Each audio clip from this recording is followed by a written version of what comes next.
요즘 결혼식장에 가보면 결혼 풍속도가 많이 변했다는 것을 알 수가 있습니다. 어제도 우리 결혼식에, 복된 결혼식에 다녀왔는데요. 결혼식 전에는 신랑 신부의 어릴 적 모습 아니면 서로 사귀면서 찍었던 그런 사진들을 동영상으로 제작하여 보여줍니다. 얼마나 행복해하고 좋아하는지 모르죠. 또한 결혼식을 하다 보면요, 신랑 신부가 긴장을 하지 않는 것 같아요. 얼마나 여유인지 몰라요. 오히려 설교할 때 제가 더 긴장하는 것 같습니다.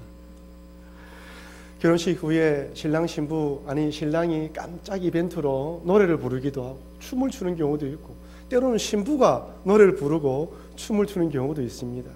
제가 신랑이 노래하는 걸 볼 때마다 야, 일찍 결혼하기 잘했다. 내가 저렇게 노래를 한다면 어떻게 하겠나. 막 공감하시는 분도 많을 겁니다. 이렇게 결혼하는 신혼부부의 모습을 보면 정말 행복해 보이고 평생 그렇게 복된 삶을 살기를 바라고 축복합니다. 근데 요즘 우리나라 통계상으로 보면 그렇게 결혼을 하지만 요즘 결혼도 잘 하지 않잖아요. 결혼을 하지만 이혼하는 부부도 많은 게 현실입니다. 근데 놀라운 것은 이렇게 이혼율이 높아지고 있지만, 근데 여러분 제가 한번 질문 드리겠습니다. 그렇게 죽고 못 살 정도로 사랑해서 결혼하는데 왜 그렇게 같이 오래 살지 못하는 것일까요? 아니, 좀 질문을 바꾸어서 그러면 그때 프로포즈하고 결혼 서약을 하면서 오래 살겠다, 사랑하겠다 서약한 것은 거짓입니까? 아니에요. 그때는 진심이고 그때는 정말 그렇게 살 수 있을 것이라고 믿고 확신하고 서약한 거예요. 거짓이 절대 아닙니다. 사랑한 거 많습니다. 하지만 사랑이 변한 것이죠. 그 결단을 오래 가지 못한 것이죠. 우리가 잘 알고 있는 예수님의 수제자 베드로는 정말 예수님을 위해서 자신의 목숨을 바치려고 했습니다. 마가복음 14장에 보면 예수님께서 십자가에 달려 돌아가시기 전날 밤에 제자들과 유골절 식사를 하시고 감난산에 올라가셔요. 감난산에 올라가시면서 제자들에게 너희들이 다 나를 버릴 것이다 라고 이야기를 해줍니다. 이때 제자들이 절대 그렇지 않겠습니다 라고 이야기를 합니다. 베드로는 다른 사람은 예수님을 버릴지라도 자기만큼은 절대 버리지 않겠다고 확신하는 것이죠. 이 예수님이 뭐라고 이야기합니까? 베드로야, 오늘 밤 닭 2번 울기 전에 네가 나를 몇 번요? 3번 부인할 거라 이야기를 합니다. 이때 베드로가 예수님께 어떻게 이야기한 줄 아십니까? 마가복음 14장 31절 말씀 우리 같이 한번 읽어보겠습니다. 베드로가 힘있게 말하되 내가 주와 함께 죽을지언정 주를 부인하지 않겠나이다 하고 모든 제자도 이와 같이 말하니라.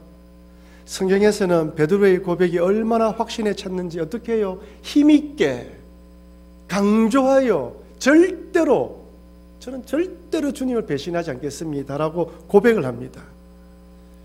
그런데 그렇게 힘있게 고백했던 베드로가 몇 시간 후에 어떻게 됩니까? 마가복음 14장 71절입니다. 그러나 베드로가 저주하며 맹세하되 나는 너희가 말하는 이 사람을 알지 못하노라 하니.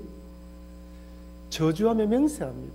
몇 시간 전에 확실히 힘있게 절대로 이렇게 말한 베드로가 저주하며 맹세하며 주님은 모른다고 이야기를 해요. 그렇다면 베드로가 예수님을 부인하지 않겠다고 장담했을 때는 거짓이었을까요? 진심이었죠. 그때는 정말로 그렇게 할 수 있을 것이라고 생각했습니다. 목에 칼이 들어와도 절대 주님을 배반하지 않을 것이라 장담했던 것이죠. 하지만 막상 예수님께서 군병들에게 잡혀가자 두려운 마음에 다른 제자들과 함께 도망칩니다. 예수님이 어떻게 되었는지 궁금했던 베드로는 예수님을 따라 쫓아왔는데 자기를 알아본 여종과 종들에게 저주하며 맹세까지 하면서 예수님을 모른다고 부인했고, 그러다 닭이 2번 울기 시작한 것이죠. 이런 베드로의 모습은 사실 오늘날 여러분과 저의 모습이기도 합니다. 주일날 말씀을 듣고 말씀대로 살기로 우리가 결단 기도를 합니다. 새벽 기도에, 수요 기도에 여러분이 개인적으로 성경 말씀 읽으면 감동이 오잖아요. 주님, 이 말씀대로 따라 살기를 원합니다라고 기도할 때가 얼마나 많이 있습니까? 그때의 고백은 진심입니다. 정말 그때는 주님 말씀대로 살기를 원하는 것이죠. 그런데 일상의 삶에 돌아오는 순간 마치 마법에 깨어난 사람처럼, 진통제가 풀리면서 고통이 찾아오는 것처럼 이전 사람과 똑같이 행동합니다. 욕심과 탐욕에 사로잡혀 살아갈 때도 있고요. 시기와 질투심으로, 때로는 두렵고 무서운 마음으로 주님을 모른다 부인할 때도 있습니다. 그러다 성경 말씀을 듣거나 하나님의 말씀을 듣고 문득 이전에 읽었던 성경 말씀, 성경 구절이 떠오르면 내 마음속에 이 말씀이 닭 울음소리처럼 들리는 것이죠. 그러면 고개를 떨구고 주님 참 죄송합니다라고 말하는 모습, 어찌 보면 우리의 이런 모습이 베드로 모습과 다를 바가 없습니다. 그런데 이런 우리들에게 오늘 예수님은 제자도의 말씀을 하셔요. 참 이 말씀 부담스럽습니다. 지금 이 신앙도 지키지 못할 때가 많은 우리에게 주님은 오늘 말씀으로 이런 제자의 삶을 살아가라고 말씀하는 거예요. 지금은 그렇게 살겠습니다. 결단하고 기도할 수 있지만 과연 내가 지킬 수 있을까? 전하는 저도 받는 여러분들도 부담스러운 말씀인 것이죠. 일단 과연 제자는 어떤 삶을 살아야 할까요? 주님은 우리들에게 어떤 삶을 살아가길 원하실까요? 첫 번째는 제자는 고난을 감당해야 합니다. 누가복음 9장 57절 말씀 같이 한번 읽어보겠습니다. 길 가실 때에 어떤 사람이 여짜오되 어디로 가시든지 나는 따르리이다. 이 누가복음에서는 이 사람이 어떤 사람인지 나와 있지 않지만 마태복음에 보면요, 이 사람이 서기관이라고 기록되어 있어요.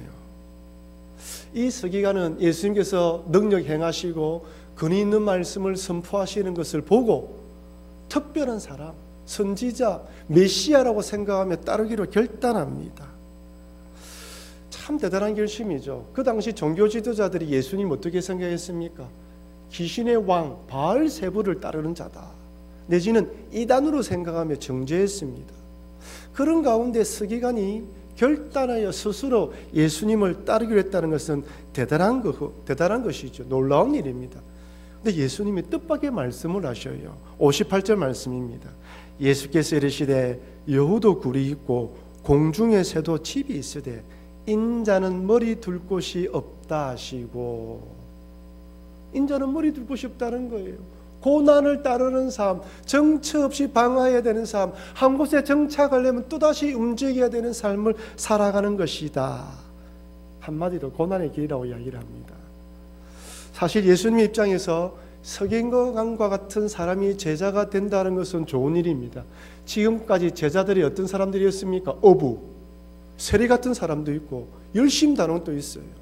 그런데 서기관 같은 종교적인 엘리트가 제자가 된다고 한다면 예수님의 제자들의 수준이 어떻습니까? 한 단계 업그레이드 될 수 있어요. 아니, 이 사람이 다른 종교 지도자들 앞에 서서 적극적으로 예수님을 변호할 수 있습니다. 그렇다면 제가 예수님이란 묻지 않고 내 제자가 되라고 이야기할 것 같아요. 근데 예수님은 굳이 말하지도 않음에도 불구하고 제자의 길이 고난의 길이라고 미리 알려줍니다. 이 서기관이 물어본 것도 아니에요. 미리 알려줍니다. 왜 그랬을까요? 예수님은 이 서기관이 예수님의 제자가 되는 순간 그 다음부터 닥쳐올 고난을 알았기 때문이에요. 다른 종교 지도자들이 어떻게 했을까요? 변절자, 배신자, 손가락질을 할 겁니다. 지금까지 서기관은 누려왔던 그런 지위와 기득권 모든 걸 다 잃어버리게 되는 거예요. 예수님은 그래서 묻는 거예요. 너 그럼에도 불구하고 제자가 되겠느냐? 다 잃어버리고라도 나를 따르겠냐? 재차 묻는 것입니다. 여러분, 예수님의 제자가 된다는 것은 다 잃어버릴 수가 있어요. 계산을 하셔야 됩니다. 두 번째로, 제자는 하나님 나라 전파를 우선적으로 생각해야 됩니다. 다른 어떤 것보다 최우선적, 우선순위가 하나님 나라 전파라는 것이죠. 서기관이 스스로 예수님을 따르기로 했다면 이번에는 예수님께서 어떤 사람을 보고 마치 마태를 부르듯이 나를 따르라고 이야기를 합니다. 마가복음 9장 59절 말씀 우리 같이 한번 또 읽어보겠습니다. 또 다른 사람에게 나를 따르라 하시니 그가 이르되 나로 먼저 가서 내 아버지를 장사하게 허락하옵소서. 예수님의 부름에 마태는 있는 모든 걸 내려놓고 즉시 따랐는데 이 사람은 내 아버지를 장사하고 난 후에 따르게 해달라고 요청합니다. 아마 효성이 지극한 사람이었던 것 같아요. 현재 아버지가 죽어서 장사를 치러야 되는 것인지 아니면 아버지가 이제 생명이 얼마 남지 않았는지 이 정도까지는 아니더라도 아버지가 자신이 돌보지 않으면 안 될 형편에 있었는지 알 수는 없습니다. 분명 예수님의 부름에 따라야 한다는 것은 알지만 이 사람 마음에 누가 걸린 거예요? 아버지가 걸린 거예요. 이 아버지를 두고 가려니까 마음이 복잡해지기 시작인 것입니다. 여러분, 이것은 인간적으로 생각해 볼 때 너무나 당연한 갈등이에요. 이런 갈등 없이 어떻게 아버지가 이런 상황인데 어떻게 따를 수 있단 말입니까? 우리 일상생활 가운데서 얼마나 그런 일이 많습니까? 근데 예수님은 냉정하리만큼 이렇게 말씀하셔요. 누가복음 9장 60절 말씀 이르시되 죽은 자들로 자기의 죽은 자들을 장사하게 하고 너는 가서 하나님 나라를 전파하라 하시고. 인간적으로 너무 가혹하신 것 같아요. 너무 냉정하십니다. 얼마 동안이라도 부모를 돌보고 그 부모의 문제가 해결되고 난 뒤에 나를 따르라라고 얼마든지 말씀하실 수 있잖아요. 하지만 예수님께서는 냉정하리만큼 가서 하나님 나라를 전파하라 말씀하십니다. 그렇다고 예수님께서 내 아버지를 버리라는 말씀이 아닙니다. 예수님께서 이렇게 말씀하신 것은 하나님 나라 복음 전파가 다른 그 어떤 것보다 우선한다는 것을 알려주는 것이죠. 여기서 죽은 자들로 자기의 죽은 자를 장사라는 말은 영적으로 하나님과 분리되어 하나님 나라를 알지 못하는 자들로 그 죽은 자를 장사라는 뜻이에요. 즉 쉽게 말씀드리면 너는 하나님 나라 가치 구원에 대해서 가치를 알았으니까 이 일을 우선적으로 하고 그 일을 알지 못하는 자들에게 그 일을 맡기라는 뜻입니다. 그만큼 복음 전파의 사명이 중요하다는 것이죠.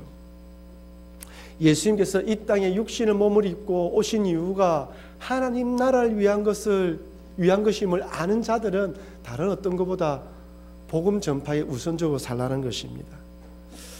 제가 아는 한 목사님은 저처럼 불신 가정에서 예수님을 믿게 되었고 하나님 은혜 가운데 목사가 되었습니다.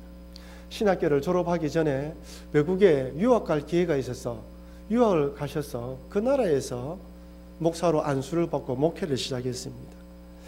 아들이 신학교 가서 참 목사가 되겠다고 하자 그분의 아버지는 집안에 없는 예수쟁이가 태어나더만은 목사가 된다라고 화를 내셨고 신학교 다닐 동안 학비를 대주지 않았어요. 그리고 외국에 나가서 공부한다고 하니까 지 좋은 일 한다고 부모도 버리고 떠났다라고 불효자라고 생각했습니다. 늘 괘씸하게 생각한 것이죠.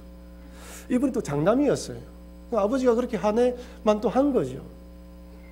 후에 그 아버지가 암에 걸렸다는 소식을 듣고 한국에 들어오셔서 부모님을 만나뵙고 마지막 생명이 얼마 되지 않았을 때는 시간을 내어서 오랫동안 아버지와 함께 계셨지만 그 아버지는 마음속으로 끝까지 불효자라고 생각하시고 돌아가셨다고 합니다. 분명 그 아버지 입장에서는 그 아들은 불효자입니다. 그 아버지의 말대로 목사가 되지 않고 아버지의 뜻에 따라 살아야 하는 것이 맞습니다. 하지만 그 목사님 입장에서는 하나님의 은혜가 무엇인지 구원이 무엇인지 깨달았기에 그리고 하나님께서 자기의 주신 비전과 소명이 무엇인지 발견했기에 불효인 줄 알면서도 그 길로 걸어갔던 것입니다. 이처럼 나를 위해 하나님의 아들이 십자가에 달려 돌아가셨다는 은혜가 무엇인지 깨달았다면 인생의 우선순위가 바뀌는 거예요. 다른 어떤 것보다 더 중요한 것이 이 일이라는 것이 깨달아지기 때문에 때로는 불효인 것을 알면서도 눈물을 흘리면서도 그 길을 걸어가야 하는 것이 제자의 길입니다. 그렇다고 제가 무조건 신앙 때문에 불효하라고 말씀드리는 것이 아닙니다. 10계명의 제5계명이 부모를 공경하라는 거예요. 공경해야 됩니다. 변치 않는 진리입니다. 그러나 하나님 나라 우선, 복음 전파가 우선이라는 걸 잊지 말라는 것이죠. 좀 냉정하시죠?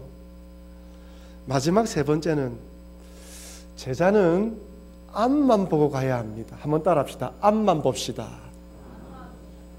신앙의 길을 걷기로 결단했다면 좌우 뒤를 보지 말라는 거예요. 우리를 주저앉게 만들기 위해서 유혹하고 시험하며 끌어당기는 일들이 너무 많음에도 불구하고 어떻게 해요? 다 뿌리치고 앞만 보고 걸어가라고 이야기를 합니다. 또 어떤 사람이 이번에 예수님을 따르겠다고 간청합니다. 그러면서 먼저 가족들과 작별하게 해달라고 이야기를 합니다. 누가복음 9장 61절 말씀 같이 한번 읽어보겠습니다. 또 다른 사람이 이르되 주여 내가 주를 따르겠나이다마는 나로 먼저 내 가족을 작별하게 허락하소서. 이것도 어찌 보면 당연한 것이죠. 이렇게 떠나면 언제 올지 모르는데 부모님께 인사를 하고 신변 정리를 해야 될 거잖아요. 열왕기상에 보면 하나님께서 엘리야에게 엘리사를 찾아가서 너를 대신하여 선지자로 세워라 라고 이야기를 합니다. 그래서 엘리야가 엘리사를 찾으러 갔는데 엘리사가 소를 몰고 이렇게 전기질을 하고 있었단 말이에요. 엘리야가 찾아온 이유를 한 엘리사는 엘리야에게 내 가족들에게 작별할 시간을 달라고 이야기를 했고, 이에 허락을 받고 집에 돌아가서 몰고 있던 소 중에서 몇 마리를 잡아 잔치를 벌리고 동네 사람들에게 고기를 먹게 하고 전기를 불태웠습니다. 깨끗이 정리하고 주님을 따르겠다고 했다는 거예요. 근데 오늘 본문에서 예수님께서는 이렇게 작별 인사를 하겠다는 사람에게 이렇게 말합니다. 누가복음 9장 61절 말씀 같이 읽겠습니다. 예수께서 이르시되 손에 쟁기를 잡고 뒤를 돌아보는 자는 하나님 나라에 합당하지 아니하리라 하시니라. 지금 예수님은 그 사람의 부모에게 작별하려고 하는 것을 어떻게 보고 있습니까? 뒤를 돌아보는 것으로 생각해요. 엘리사는 엘리야의 이야기를 듣고 하나님이 자기를 부르신 것을 알고 결단하여 정리하겠다라고 생각했다면 이 사람은 여전히 마음속에 미련이 남아있어요. 주님 따라가야 한다는 것은 아는데 가족들도 염려가 되어지고 지금 자신이 하고 있는 일에 대한 미련이 남아있는 거예요. 그러니 결단하지 못한 것이죠. 예수님께서 그 사람의 마음을 알고 네가 결단하고 따르려고 한다면 앞으로는 뒤를 돌아보지 말고 좌우도 보지 말고 나만 보고 따라야 한다라고 재차 묻는 것입니다. 여러분, 예수님 믿기를 원하시고 예수님 믿고 주님의 제자의 삶을 사는 것은 이제 앞만 보고 달려가는 것입니다. 뒤를 돌아보면 안 되는 거예요. 저는 이 쟁기질이 어떻게 하는지 보지를 못했습니다. 아주 어릴 적 촌에 큰아버지 집에 가면 그때 이렇게 쟁기를 끄는 모습을 보았지만 어릴 적에 잘 기억이 나지 않아요. 그러나 책이나 그림을 보면 한 손에는 쟁기를 잡고 다른 한 손에는 소의 곱비를 잡고 쟁기질을 하지 않습니까? 이렇게 쟁기질을 할 때 앞만 보고 가야지 좌우를 살피다 보면 삐뚤삐뚤해지는 것이죠. 학교에서 우리 아이들과 친구들과 놀 때 선을 긋지 않습니까? 선을 끌 때 저 멀리 보면서 쭉 달려가야지만 일직선이 되어지지 가다가 옆을 보면 삐뚤삐뚤해지는 건 똑같습니다. 예수님을 따르기로 했다면 미련 없이 버릴 것은 버리고 주님을 따르라는 거예요. 애굽에서 노예 생활하던 이스라엘 백성들은 10가지 재앙과 홍해의 기적을 통하여 출애굽했습니다. 출애굽하여 하나님 백성이 되었다면 이제는 뒤를 돌아보면 안 됩니다. 애굽에 살던 모든 것은 정리하고 달려가야 되는데 물이 없을 때마다 먹을 것이 부족할 때마다 늘 애굽을 그리워했어요. 그때 그 불가마 속에서 먹었던 고기가 먹고 싶다. 그렇게 40년 동안 불평과 불만 가운데 다 죽었습니다. 하나님이 죄악에 관영한 소돔과 고모라를 유황과 불로 멸망시킬 때 천사를 보내어 롯과 그 아내와 자녀들을 이끌어냅니다. 얼마나 주저주저하고 미련을 두고 있는지 천사가 손을 이끌어 강제로 끌어낸단 말이에요. 절대 뒤로 돌아보지 말라고 했거든요. 그럼에도 롯의 아내는 미련이 있어 뒤를 돌아보다가 그만 소금 기둥이 되고 맙니다. 지난 삶에 대한 미련을 두면 절대로 안 되는데, 오직 구원받은 백성으로 어떤 일이 있다 할지라도 하나님만 바라보며 달려가야 되는데, 그렇지 않으면 하나님 나라에 합당하지 않다고 말씀합니다. 여러분, 제자의 삶에 떴다고요? 첫째는 고난을 감당해야 되고, 삶의 우선순위가 복음 전파입니다. 세 번째는 주님만 바라보며 달려가야 합니다. 주님을 따르려는 자는 이것을 알고 따르라는 것이죠. 그렇다면 여러분, 이 말씀을 읽고 있는 초대교회 성도들은 이 말씀을 어떻게 받아들였을까요? 우리처럼 무거운 짐, 부담스러운 것을 받아들였을까요? 아닙니다. 초대교회 당시 어떻습니까? 박해와 핍박이 있는 시대였어요. AD 64년 네로 황제의 기독교 박해부터 AD 313년 기독교가 국교로 공인되기 전까지 공식적으로 10차례의 핍박과 박해가 있었습니다. 64년 이후부터는 성도들에게 그리스도인으로 산다는 것은 곧 순교를 감당할 수 있으며 로마 사회에서는 가난해질 수밖에 없다는 것을 알고 있었어요. 이 말씀을 받아들일 때는 당연하게 그렇지, 예수 믿는 것은 고난 당하는 것이지, 예수 믿는 것은 복음 전하는 것이지, 예수 믿는 것은 앞만 보고 가야 되는 것이라고 생각했습니다. 오늘날은 어떻습니까? 오늘날 이 주님 주시는 이 말씀은 어떻을까요? 굳은 결심을 해도 잘 변하는 우리, 아니 고난 당하기를 싫어하고 앞만 바라보며 달려가기를 참 좋아하지 않는 우리들에게 이 말씀은 부담감으로 다가옵니다. 그래서 이 말씀 듣고 우리 다 같이 이렇게 살겠습니다라고 기도하자고 했을 때 자신 있게 주님 제가 이렇게 살겠습니다라고 결단할 수 있는 분들이 얼마나 많이 있을까요? 그러나 여러분, 비록 내일 아니 이 시간을 빠져나가면서 우리가 이 결단을 지키지 못한다 하더라도 오늘 말씀을 들으면서 내 마음에 감동이 있고 하나님 그럼에도 내가 이 말씀대로 살고 싶습니다라는 마음이 있으면 같이 기도하자는 것이죠. 내일 그럴지라도 또다시 넘어진다 할지라도 주님을 붙들고 주님 부족하지만 연약하지만 그럼에도 이 제자의 길을 살아가기로 결단합니다. 비록 믿음이 굳건하지 못하고 넘어질 때도 있지만 이런 나를 일으켜 세워주실 성령님을 의지하며 나아가자는 것입니다. 그렇지 않으면 이런 결단마저 하지 않으면 이 험한 세상 가운데에 우리의 믿음을 지킬 수 없는 것이죠. 여러분, 제가 전에도 한번 말씀드렸다시피 흔들리지 않으면서 피는 꽃은 없습니다. 바람이 살랑살랑 불면 꽃은 살랑살랑 흔들리면서도 꽃을 피우고요. 강풍과 태풍이 불어 꽃이 거의 90도로 눕혀서 꺾여질 만큼 강풍이 불어도 꽃은 바닥에 닿을 만큼 휘어지면서도 결국 꽃을 피웁니다. 우리가 알고 있는 위대한 성인 중에, 위대한 신앙 인물들 중에 고민하지 않고 넘어지지 않고 쓰러지지 않고 이런 위대한 신앙 인물이 된 사람은 아무도 없습니다.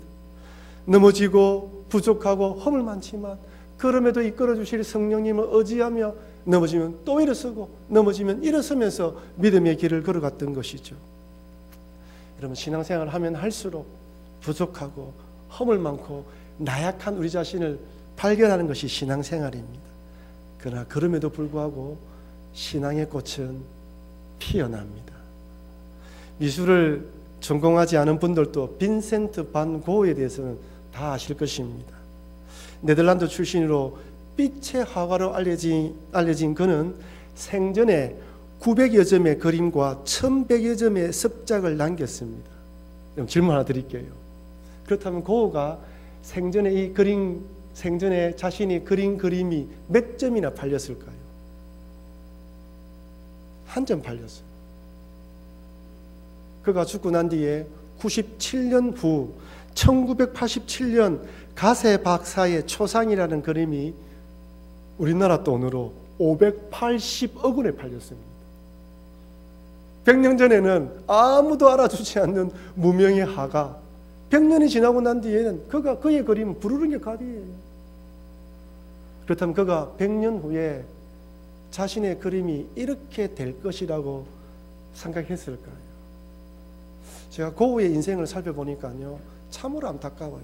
37살에 자살로 삶을 마감합니다. 그는 생전에 자기 자신이 그림을 그릴 때마다 자기 동생에게 이런 의미로 그림을 그린다라고 편지를 보냈어요. 고우를 연구한 사람들에 의하면 고우는 평생 자신이 정말 화가가 맞나, 내가 그린 그림이 정말 잘 그린 그림일까 늘 고민했다고 합니다.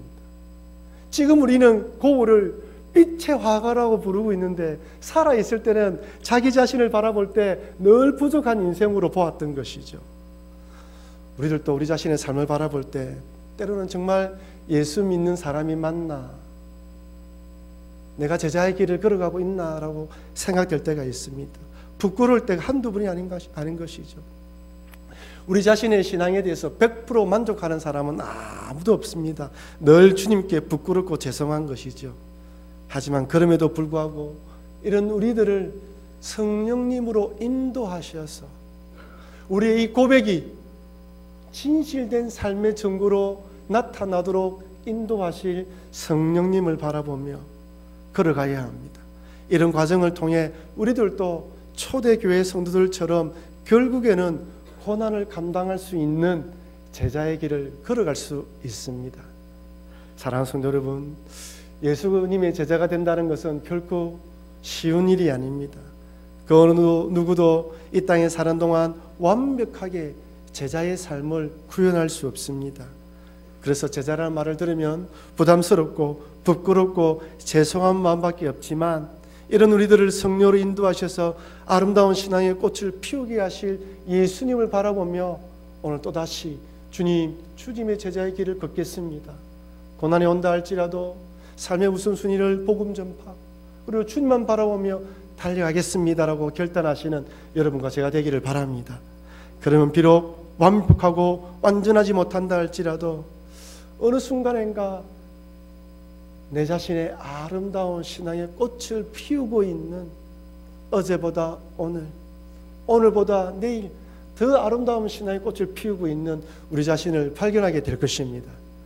이런 믿음으로 달려가시는 여러분과 제가 되길 주의 이름으로 축원합니다.